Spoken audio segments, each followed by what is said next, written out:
Good afternoon. It's 4:30. I think we'll go ahead and get started. I'm David Carlson here in the Human Resources Office, and want to welcome each of you and say thanks for joining us in this meeting this afternoon. For those staff that are leaving the district through retirement or other means as they kind of transition to their next chapter. First, want to start off by just beginning with a big thank you. We're just grateful. We want to thank you for the impact and your service to our students, to our schools, and the difference you've made for young people in your career, whether your career's had all of it or the majority of it in Lee Summit, or if you've just been with us for a few years. Thank you. This is an exciting time for you, and we're excited to help this transition go well as you move out of the district here and into the next chapter for you all. I'm going to pass it over to Deanna.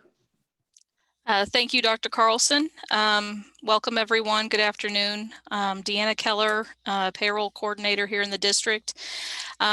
We, like Dr. Carlson mentioned, we're going to go over several topics this afternoon, and we really, we kind of chuckle about it here in the department, but a lot of times when staff are resigning and retiring, there is more to consider as far as pay and benefits and options that you have and things that you need to get set up. There's more when you're leaving actually than when you start as a new hire. And several years ago, we realized we get so many questions that it's probably a better forum for us to have meetings and kind of answer all those questions one or two times versus having 150 people call us individually with their questions. And so we started doing these and we've had very positive feedback. So we enjoy getting a chance to talk specific details with everyone to help alleviate some of the questions that you have. So like Dr. Carlson mentioned, we're going to explore payroll questions, insurance and benefits, Medicare, Social Security, PSRS and peers, and then our early resignation incentive. So one of the really important, most common questions that we hear from staff on is, when am I going to get my last paycheck from the district? And the answer to that depends on the position that you're in here in the district and whether you're exempt or non-exempt, and basically your pay cycle. So for example, our non-exempt employees who are typically paid twice a month, who are not year-round, are going to get your final payroll on June 15th, okay? Our staff who are exempt, who are not year-round, such as a teacher, you are going to get your final paycheck on June 28th, okay? Our year-round employees, because our regular payroll date is on June 28th and your last day on your contract is after that, you are actually going to get your final pay in two pieces. You will get your final contract pay on June 28th, and then by July 6th, we will run a second payroll check that will include payout for your unused vacation and personal time, okay? Final pay does vary if you are working in June. However, all remaining contract pay will be issued to you in your final check. Also, payment for any unused PTO time and or vacation time is going to be processed for you. And then, as we mentioned, our year-round staff get two checks as stated above, okay? Payment for unused leave. We also hear from staff, how much am I going to be paid out for my personal and vacation time? Unused personal time is paid out to employees according to our PTO buyback policy. And unused time for staff who are retiring from the district and who are eligible to receive immediate retiree benefits is paid at 90% of your current rate. So if you are going to be eligible to receive retiree benefits, your personal time will be worth 90% of your current rate.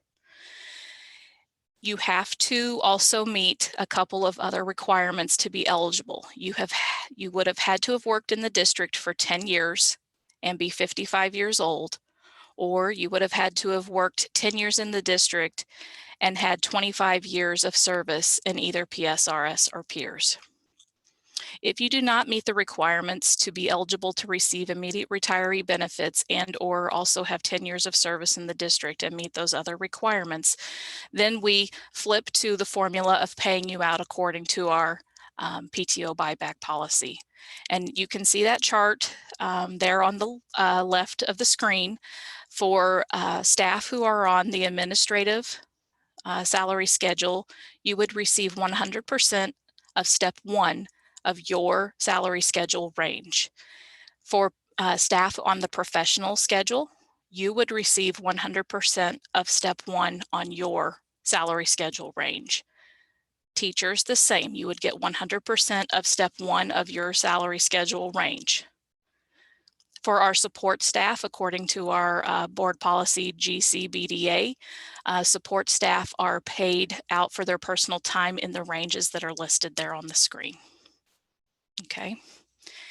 One thing I don't think I mentioned in our first presentation, but if you have a question about what 100% of step 1 or what 90% of your hourly rate is, and you have questions about what that actual calculation would be for you for your hours, you may feel free to email us and we'll give you our email information later on in the presentation. Okay. Other questions that we receive are regarding vacation time. And this is only for year-round employees. Only our year-round staff are eligible to accrue and earn vacation time. When you separate from the district, your unused vacation leave is paid at 100% of your current hourly rate. This excludes any extra duty pay or extra duty pay assignments that you may have. So you would receive 100% of your current hourly rate on your primary assignment. Okay. The other topic that we would go over today is for early contract pay. For those of you on the call who are year-round employees, 244-day employees, you are not eligible for early contract pay because you work to the last day of the school year and the fiscal year. So our other staff who are on the call, and I'm going to use a teacher as our example, you are eligible for early contract pay because you complete your contract this year on May 27th and would normally be receiving your contract checks June and July. So because you've earned your contract pay by working the last day of school, you are eligible to sign up for early contract pay. And we're going to talk to you about why that might be a good option for you as you are retiring or resigning. On the screen, I'm going to show you two examples. One is a teacher who is resigning from the district and does not select early contract pay. And this would be what the normal schedule of payout would be. So the teacher with no early contract pay is naturally going to have their normal May contract pay issued on May 28th. And in this example, we're going to use an employee whose taxable gross wages is $4,000 per check. Okay. And then what's going to happen on June 28th, because I mentioned earlier, you're going to get your final pay on June 28th. We are going to take the check you would normally get in June and combine it with the check you would normally get in July, and also include your unused PTO pay all in one check. So in this instance, there's going to be $8,000 of gross wages plus the amount of PTO pay that employee is eligible for. And in some instances, I am aware a lot of staff have accumulated several hours of PTO pay that would be worth a significant amount of wages. And so in that example, we would really be elevating your taxable gross income to $8,000 plus the value of your PTO pay, all running in one check. That is going to increase your taxable income and increase your taxable wage bracket for that payroll to where you would probably be paying significantly more federal and state income tax on that check. So let's just keep that in mind. That's somebody who is not selecting early contract pay. Then let's look over to the right-hand side, and it's an example of a teacher that does select early contract pay. And so what will happen for that teacher is that on May 28th payroll, you would receive 2 separate payroll vouchers, 2 separate pay runs that would be for your May and your July contract pay, which is running them separately and separating out the taxable gross income that's running on those paychecks. And then in June, we would go ahead and pay your June contract pay and your unused PTO pay. So you can just kind of see how breaking those out really is helping as far as when we run your payroll to separate out your taxable gross and to not have your federal and state income tax kind of skyrocket on that one check that's combining a lot of pay. Okay. We are going to actually this week, probably by the middle of the day tomorrow, send out an email that will come directly from me, inviting you to sign up for early contract pay if you would like, if that's your choice. And so we just wanted to give an example of why that might be a benefit to you. So the email that comes from me will just have a quick link in it that you can sign up and say, yes, I would like to be on early contract pay. It'll also give an example of the schedule, so you don't have to remember that from this presentation. Okay. Another consideration is if you will be working in June, a teacher whose final day of their contract is May 27th may have signed up to work summer school. And so we are going to need to know that information from you, whether you've signed up to work summer school. Some of our bus drivers are going to work summer school. Some staff are going to work camps. Some will do extra curriculum work. They may participate and finish working some of their extra floating days or extra floating hours, or any other work that you might be doing where you would be eligible to receive compensation from the district. We need to know that here in payroll because we need to make sure that we have left your time clock active so that you can use that to time in and out. We need to make sure that we are very aware of when you're expected to be done so that we can make sure we compensate you for all the work that you perform for us, and or if we're waiting to find, to get those last timesheets from you so that we can get those included in on your final payroll. So I will also be sending out an email that includes a survey for you to let me know whatever kind of work you might be doing after the last day of your primary work agreement, so that we can make sure that we've touched base with you if we have any questions about that or when we might receive the documentation for that final work that you're going to perform for us. Okay, so at this point, I'm going to kind of monitor the chat window to see if anybody has any questions over the material that I've covered.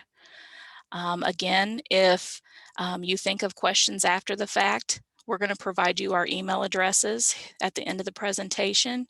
You can absolutely email any of the three of us.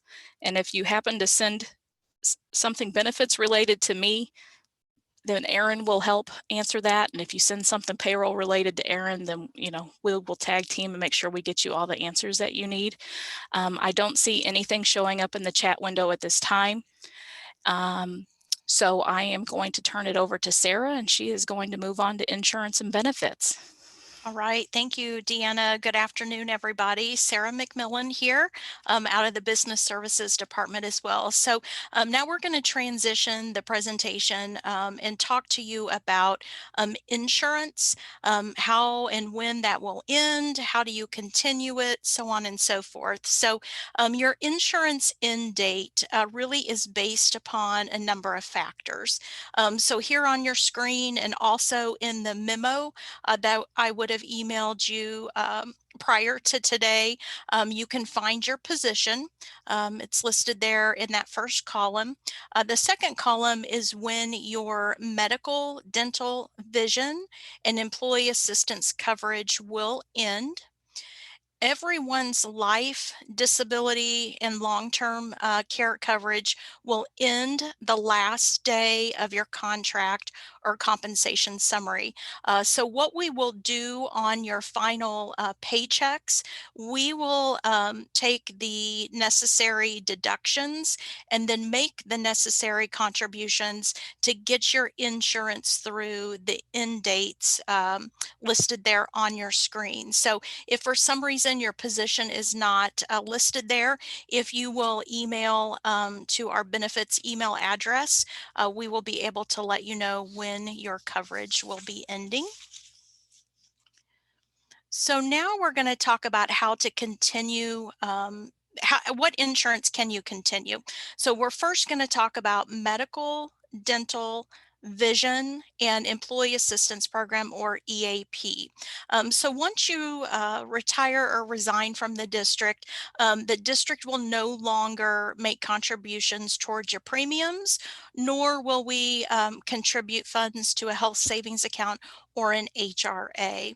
You are eligible to continue the coverage that you are currently enrolled in. And then any family members that are enrolled, they would be eligible as well. So again, you can only continue the plans you're currently enrolled in. So there are two different types of insurance continuation. One is under retiree group coverage or COBRA coverage, and we'll talk about the differences in those two here in just a few minutes. A company called CBIZ, CBIZ, they administer the district's COBRA and retiree insurance. So you will receive packets from them in the US mail, but be sure you don't throw that away because it does look like junk mail. So anything that comes from CBIZ, you want to be sure you open it. Those retirees and those on our COBRA coverage, if you continue that medical plan with the district, you will be able to continue to use the services at the district's Complete Health and Wellness Center.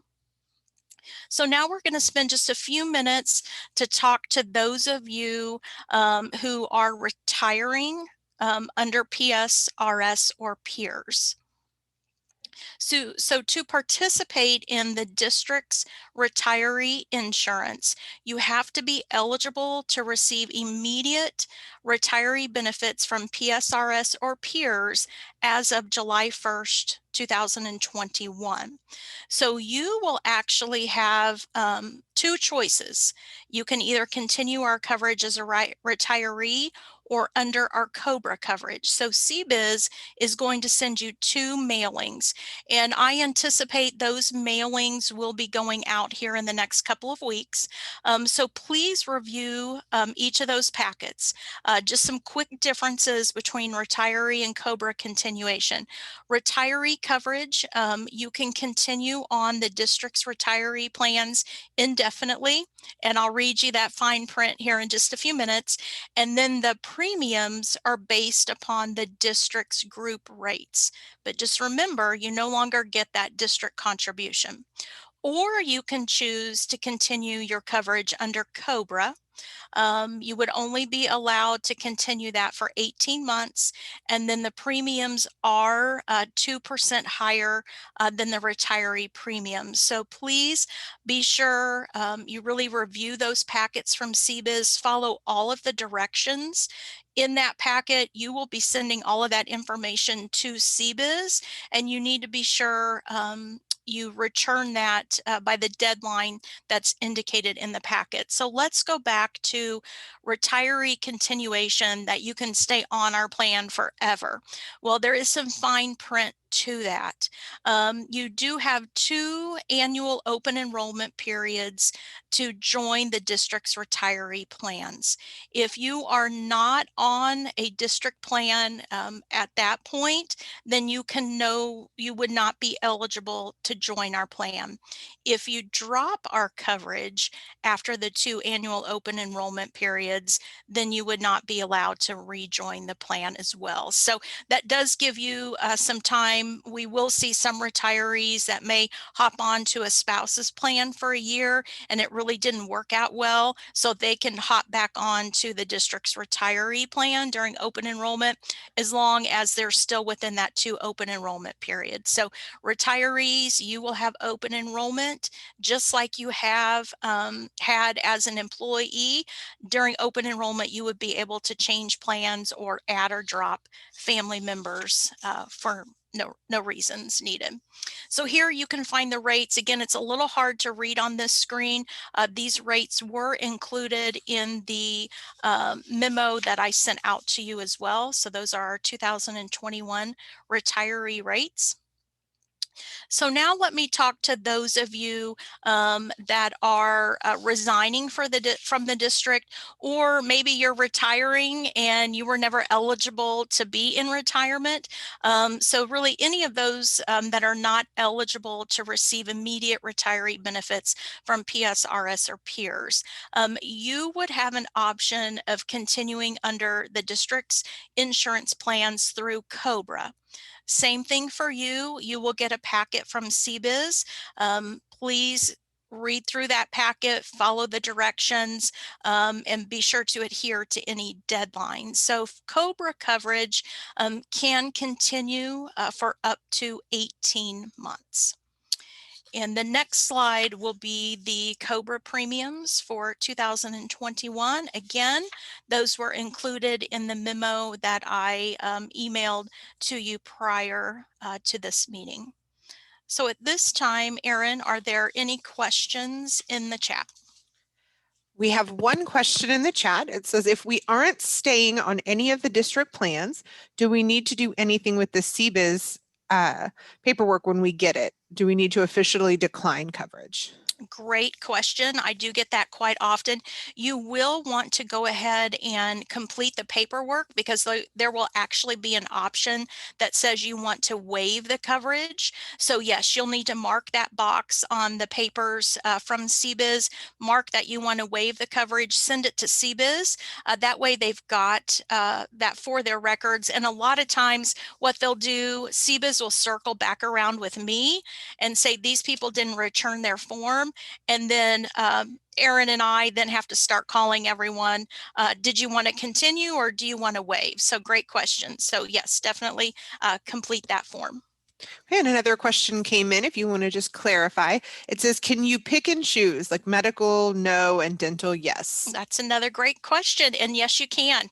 So each of those plans do operate separately. So you could say no to the medical, you could say yes to the dental. If you're on our vision, you could say no, and you could say yes to our employee assistance program. So yes, you can pick and choose those, but once you drop the coverage, so let's say you drop the medical coverage and it's after your 2-year period and you're on our dental plan, you would not be allowed to rejoin the medical plan. So hopefully that makes sense and answers that question. Great. There are no other questions in the chat, but I have been notified that there's at least one person having trouble. The chat's not working for them. So if the chat isn't working for you and you have a question, please do email that to Deanna, Sarah, or me, and we would be happy to answer your question that way. Okay, well, Erin, I think I am going to turn it back over to you. I know, I turned off my camera and everything and it was my turn. Okay. Hi, I'm Erin Jensen in benefits in the Business Services Department. I work with Sarah on our benefits, and I'm going to talk a little bit more about continuing different types of coverage. And we're going to start with life insurance. So your life insurance coverage as an employee ends the last day you work. So for the example of a teacher, your insurance coverage for life insurance would end on May 27th, as that's the last day of your contract. Okay.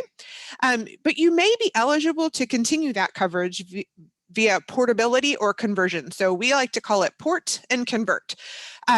So you would be able to continue that coverage without answering any medical questions, evidence of insurability, or health history.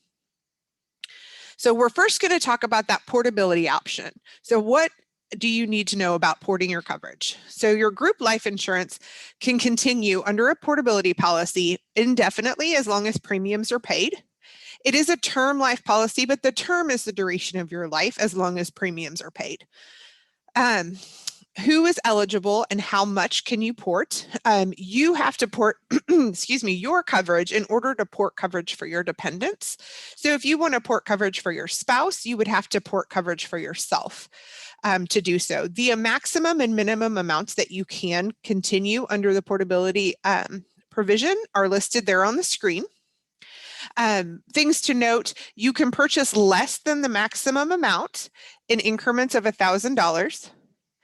The amount purchased cannot exceed the amount you have in force today without evidence of insurability, but you do have the option to purchase additional. So if you have, say, $200,000 in life insurance that you want to continue, but currently you only have 150, so you want to take 200,000, but you only have 150 today, you could continue it at 200,000, but you would have to complete evidence of insurability for that additional 50,000. Also, you are not eligible for portability if you have an injury or illness which has a material effect on life expectancy.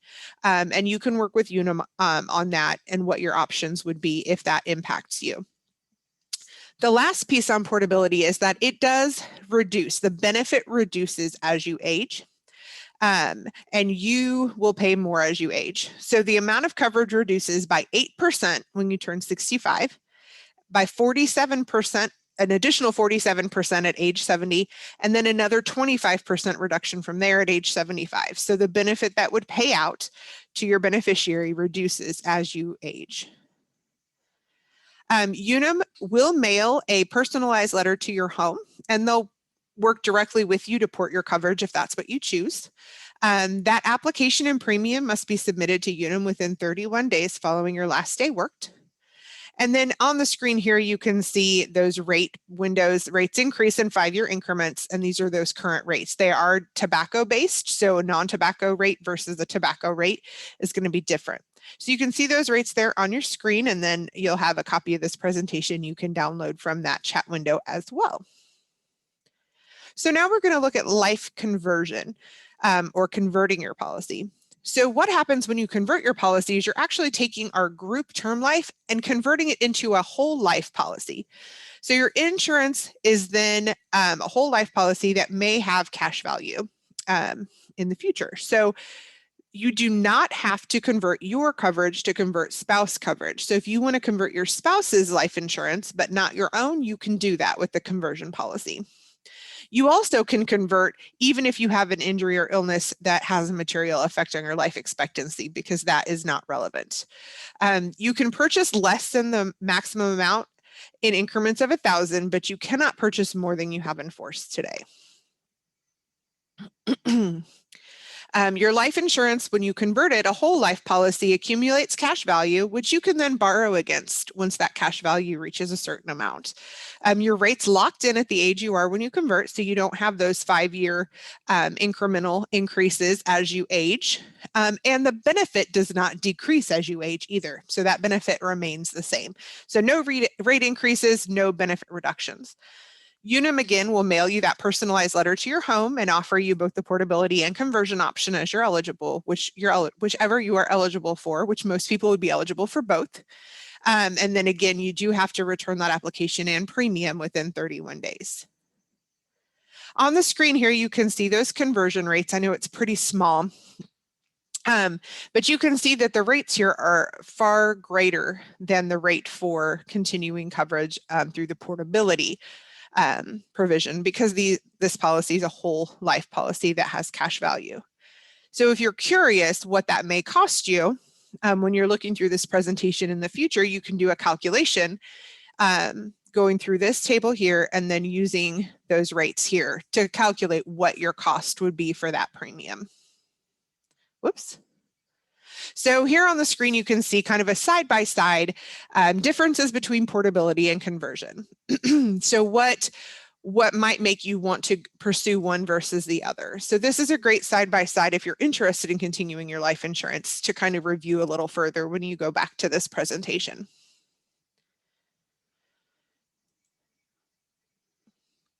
Okay.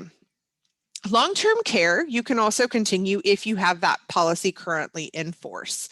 So coverage for your long-term care ends on the last day worked, just like life insurance, but you are eligible to continue that policy at your current rate. You just pay Unum directly on a monthly basis. So you'll receive a continuation packet from me by May 17th about how you can continue that coverage if you choose. You do have 31 days after your last day worked, to continue that coverage as well. It's the same coverage you have today at the same rate, and you just begin to pay Unum directly for that.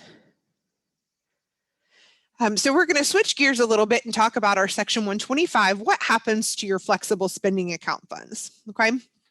We have 3 flexible spending account options that you may participate in. So you may have one, all, or none of these. There's a medical, limited, and dependent care flexible spending account. Claims, you can incur claims through the last day of the month in which your employment ends. So back to that teacher example, the last day of your employment is May 27th. So you can incur claims through May 31st. Okay. Your debit card also becomes inactive on the last day of the month in which your employment ends. So you would no longer be able to use your debit card to pay for expenses. You do have a 90-day window to submit reimbursement requests for those expenses incurred up through May 31st in that example. So you could go onto Surancy's website, their app, or use a paper form to mail, fax, or email in to request that reimbursement with your receipt. An example, again, if your last day worked is May 27th, you may request reimbursement for any covered expenses incurred through May 31st. Your debit card would be inactive as of May 31st. And again, you must submit reimbursement requests to Surancy within 90 days, which would be August 29th. Again, you can do that online via their app, mail, or fax. Any unused funds at that point would be forfeited. So those funds would be lost. Your normal pay period amount is going to continue to be deducted from your pay. However, no deductions will occur from any payrolls after the last month of employment. So if your last month of employment is May, you would not have deductions from your June or July pay, even if you elect early pay for July. Surancy's phone number is there on the screen if you need assistance with how to file a claim or want to know what your current balance is. They'd be happy to help you with that. High deductible health plan enrollees. We're going to talk about what happens with your HRA and what happens with your HSA. Okay, so if you currently have the health reimbursement arrangement, you may continue to use the accumulated funds and file reimbursement claims for expenses through December 31st of this year. Your debit card will remain active through March 31st of 2022 to pay for those expenses. Any unused funds at the end of that time are forfeited.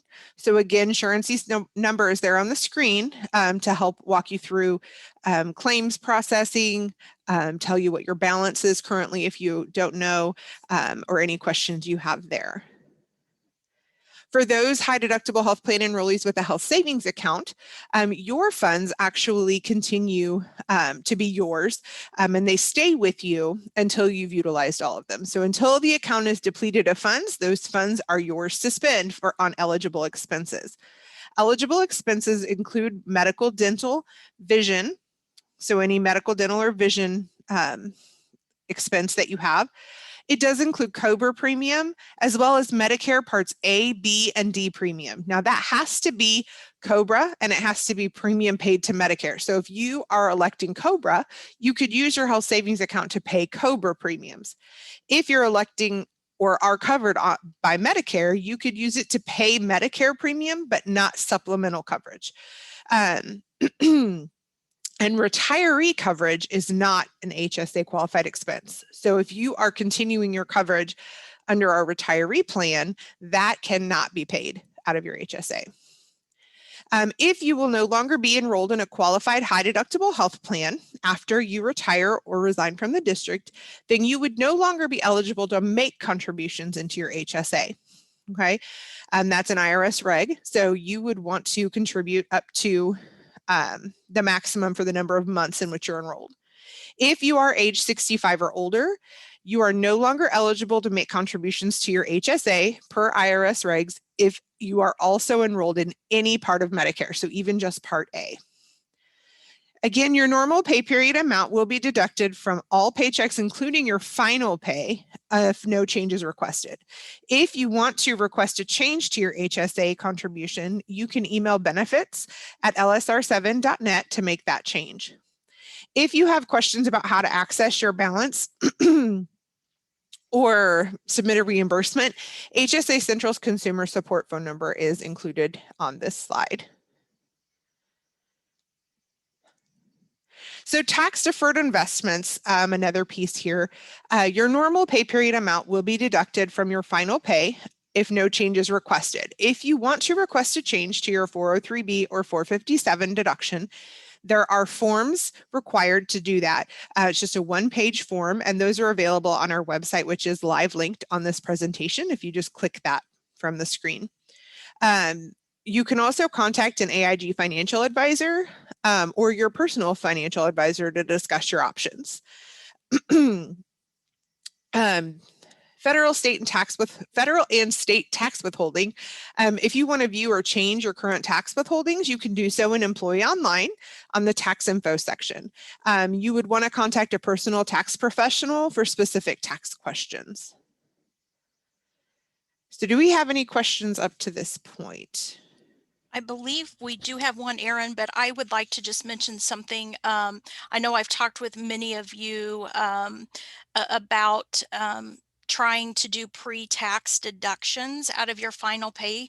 So if we look back at health savings accounts, and those of you that might have a 403B or 457, think about that final pay that you have, especially if you have a large amount of PDOs or PTOs. That's a lot of additional income. If you have an HSA and you want to fully fund it, we could take that final deduction out of your last pay, and that deduction is taken pre-tax. So it lowers your taxable income and less taxes are deducted. And the same thing could happen with a 403B and a 457 pre-tax deduction. So those are just a couple of things to think about. And as Erin said, if you are interested in changing your HSA deduction, please email our benefits email address, and we will do all of the calculations for you. We'll have to ask you a couple of questions, and we will make sure you do not go over the IRS maximum for the year, but that is something to consider in trying to control the taxes that are deducted out of that final pay. So Erin, we do have a couple questions here. Great. If an employee does not currently have long-term care insurance, can they obtain the long-term care insurance prior to retirement? That is an excellent question. I may need to check with Unum to see if there is a time frame that the policy would have to have been in force in order for it to be continued. We do allow you to elect long-term care insurance outside of open enrollment, but if that individual wants to send me an email, I can check into that for you specifically to see if you would be eligible to continue with the policy being in force for such a short period of time. Okay. Thank you. And then another question, can you still keep putting money into your HSA account after retirement? You can if you continue to be enrolled in a qualified high deductible health plan. So as long as you meet the eligibility requirements set forth by the IRS, you may continue to contribute to your health savings account after retirement. Okay, very good. That's all the questions. If you, our audience, if you have additional questions, feel free to go ahead and put those in the chat, and Erin can answer those, or we will answer those at our next break. So now let's talk about Medicare. Not really a fun topic. So we're going to talk about, and just to let you know, we're also going to talk a little bit about Social Security. I am not a Social Security or a Medicare expert, but there are a few things that we do like for you to be aware of. So in regards to Medicare, we've provided a contact information for the Social Security office. So if you want to find out if you're eligible, we would ask for you to contact those folks. The district does not offer a retiree Medicare supplemental plan. So that's not something that's available through the district. So we've provided for you 3 different resources. If you are going to be going on to Medicare and you're trying to find supplemental plans, you can contact any of those folks there we've listed for you. And then many individual insurance agents also may be able to assist you with Medicare supplemental plans. Okay, so now we are going to talk about Social Security and those of you that are in PSRS. Hopefully at this point in your career, you are aware that Social Security taxes are not deducted from your pay. This is based upon Missouri statute. So therefore, you've not earned any Social Security credits while you've been working as a teacher in the district. You may have earned Social Security credits in other jobs that you've had, but we do want to make you aware that your Social Security earnings based on those other credits you've earned will be reduced based upon the windfall elimination provision and then the government pension offset provision. Just wanting to make you aware of this situation. Many years ago, it's been a while, but we had a retiree that came in and she was not happy with me. She said, "You didn't deduct any Social Security the whole time I worked here, and now I can't draw it." Well, at that point, she didn't realize she never paid into Social Security. Even when she went to the Social Security office, the person she was working with didn't know anything about these 2 provisions. So making you aware, so when you do go to the Social Security office, be sure and tell the person you're working with that you participated in PSRS, so that you don't receive an overstatement of credits that you really would not be eligible for. Okay, so now we're going to talk about PSRS peers, your retirement funds. And right now, I'm really talking to those of you that are not eligible to retire. So a lot of folks ask us, what should I do with the money in my retirement account? Well, there are a lot of things to consider. Are you vested? What is your age? Are you going to work for another school district? Are you just taking a couple of years off from working in the education field? So there are many, many things to consider. But there's a couple of things that you can do with your funds. You can request a refund. Of course, the district contributions are not refunded to you. You would only be refunded the contributions that you made and then any interest that was earned. You can leave your funds there with PSRS peers, and they will continue to earn interest. So we've provided there for you the telephone number to retirement and also their website address where you can obtain more information. So now let's talk to those of you who are eligible to retire from PSRS peers. Congratulations, you made it. So what a lot of folks will ask, what's my retirement date? And I know I've gotten a lot of those calls this week, so I know you all are filling out the paperwork from retirement. So your retirement date in regards for PSRS peers must be after your last day worked, and it has to be the first of the month. So those of you that are retiring, the earliest your retirement date can be is July 1st, 2021, which means you will get your first payment from retirement at the end of July. So this is the date that you would report on your paperwork with the retirement system.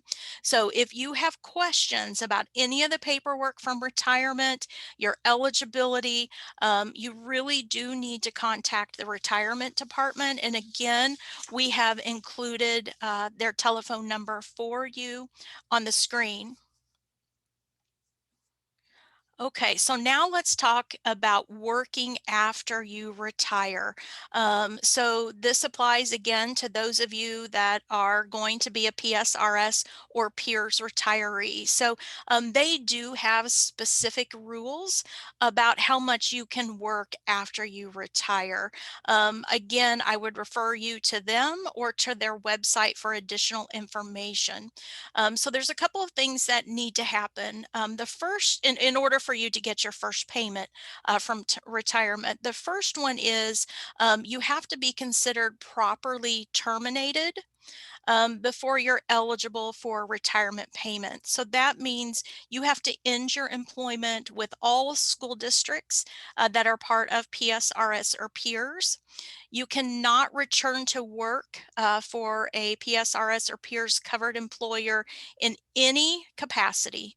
And this includes volunteering for a period of at least 1 month after your peers or PSRS retirement date, and you cannot enter into any type of written or unwritten agreement for future employment at a PSRS or peers covered employer in any capacity, including volunteering, until after you receive your first retirement payment. Okay, that's a lot of information. So really, what does this mean? Number one, let's use July 1st as a retirement date. That means during the month of July, you cannot do anything for the district. You cannot volunteer. You cannot come in and train your replacement. You cannot answer any past work related questions. You have to have an entire month where you don't do any of that. And then also, you cannot talk about coming back and working in the district, coming back, let's say, as a coach or as a nutrition services sub or a bus driver hourly. You cannot have any of those conversations until August 1st. And these are all PSRS peers regulations. So if any of those are violated, then they would push your retirement payment back a month. All right, so once you are properly terminated for peers retirees, and I will just start out by saying right now, the governor has waived these restrictions on how many hours you can work, but that is set to expire August 31st. So what I'm talking to you now would go back into effect September 1st unless it gets extended. So peers retirees, you can come back and work on a part-time basis, but you can only work a maximum of 550 hours each school year, and then you would be responsible for tracking the number of hours that you work. PSRS retirees, it's a little bit more complicated, and it also depends on the position that you're coming back and doing. So you can come back and work on a part-time basis.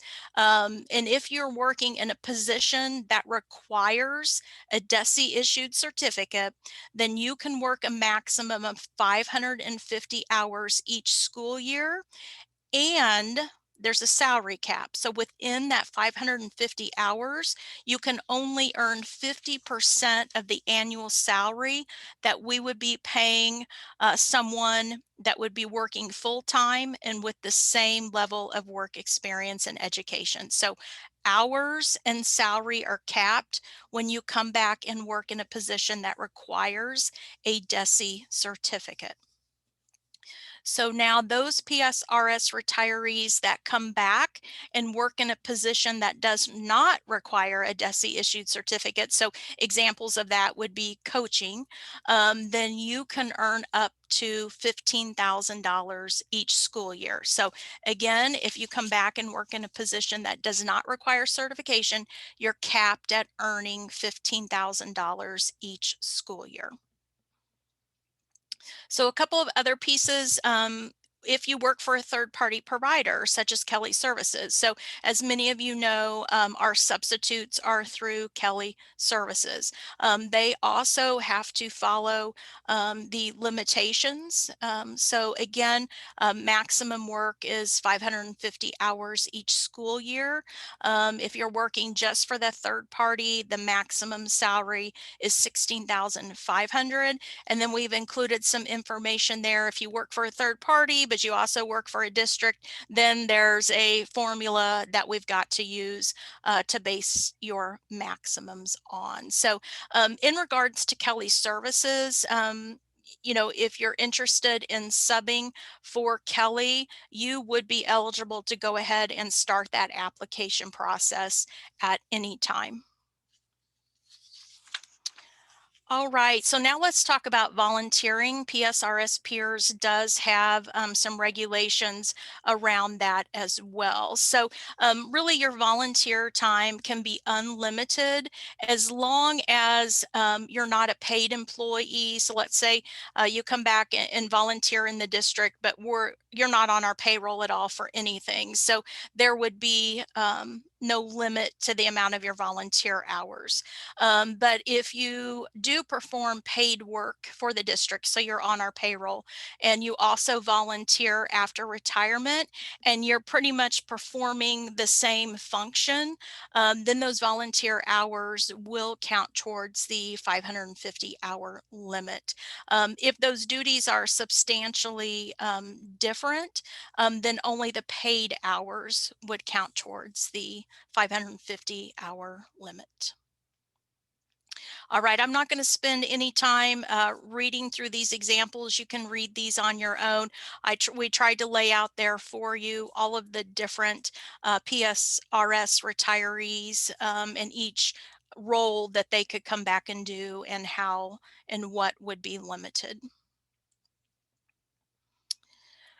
Okay, so that was a lot of information I shared with you, and those of you that have already started to fill out your retirement paperwork, you are going to actually see this information on your application, and you are going to sign and attest that you understand all of those rules, because we did have a retiree several years ago that went over the hour limit only by about an hour and a half, and her retirement benefits were stopped. So it's very important to understand these rules. If this were to happen to you, you would also be required to repay any benefits back, and then you would have to start paying contributions. And the minimum repayment is one full monthly benefit. So it's very important that you properly terminate your employment, and then also make sure you stay within the salary and hour limits. Okay, so now let's talk about those of you that are eligible for the early resignation notification incentive. So per board policy that's referenced there for you, there are eligibility requirements.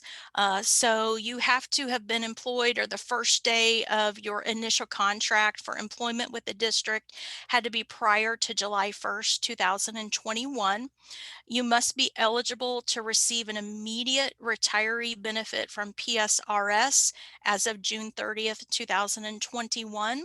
You also needed to have completed 10 years of full-time continuous service in district immediately preceding the effective date of your resignation, and you needed to notify the district in writing by February 1st of your intent to resign.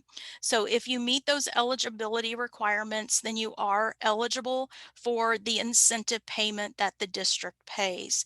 And that is equal to 50% of your base salary. If you are a teacher, it would be 50% of the salary step that you are currently on. If you are an administrator that is eligible, it's 50% of the top step of the teacher's salary schedule. So the payment will be made by the district as an employer contribution to a 403B account. And the 403B account has to be set up through AIG, and we will make that payment in 2 equal installments. The first payment will be on August 13th. 2021, and the second payment would then be July 15th, 2022. Sharon Griffin from Human Resources will be sending agreements to those of you that are eligible. And I know she's she's kind of waiting on me. So we're hoping to get all of that data together sometime next week. So you will get something from Human Resources, and then I will include instructions for those of you that may not have an AIG 403B account currently. There will be instructions in that packet on how to set up your account, and that's something you can take care of this summer as long as you have it set up by the beginning of August.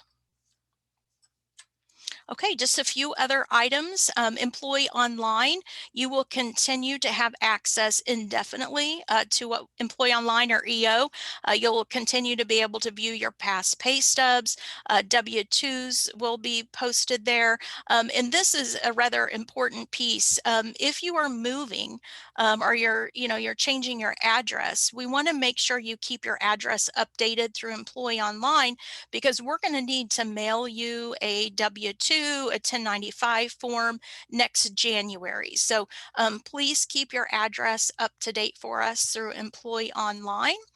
Those of you that have a district purchasing card, we do ask that you allocate all of your outstanding purchasing card transactions following the normal process, and then you can return your purchasing card to your building secretary. District issued technology equipment, I believe Dr. Whaley has already sent out communication. So if you're needing to know what to do with your laptop, or if you have a district phone, talk with your principal or your building secretary to go over that return process for you.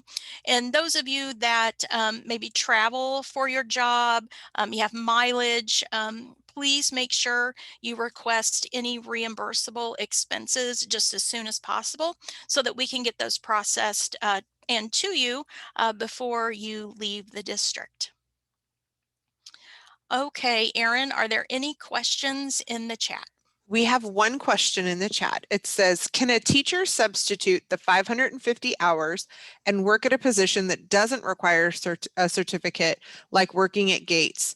Does your Gates hours count towards 550 or towards the $15,000 maximum? Okay, great question. And that, I believe, is actually example number 3.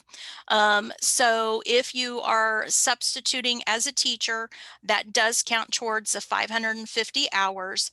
Then if you're working Gates, which is a separate bucket, then your Gates work counts towards your 15,000. So those would be 2 separate maximums that you would have. They would not cross over. Does that answer the question? Sounds like it does to me, and she can let us know if she has further questions on that. That's the only question in the chat. Okay, well, we will give just a little bit of time. Please submit any additional questions you have. That we have covered all of the materials that we plan to cover today.